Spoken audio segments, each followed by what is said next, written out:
Štěpánkovou a pana Daniela Mikalu, kteří se dostavili s žádostí o uzavření manželství zde na obecním úřadě v Holčovicích. Splnili všechny podmínky, které vyžaduje český právní řád pro změnu manželství, znají vzájemně svůj zdravotní stav a dohodli se, že budou užívat společné příjmení Mikala Mikalová.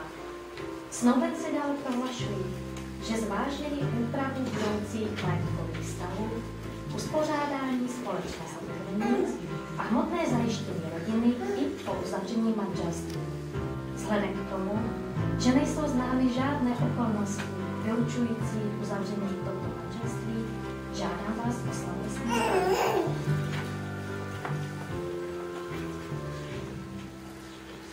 Vážení snoubenci, v životě člověka jsou významné události, které nikdy nevymizí z jeho paměti a na které rád vzpomíná po celý svůj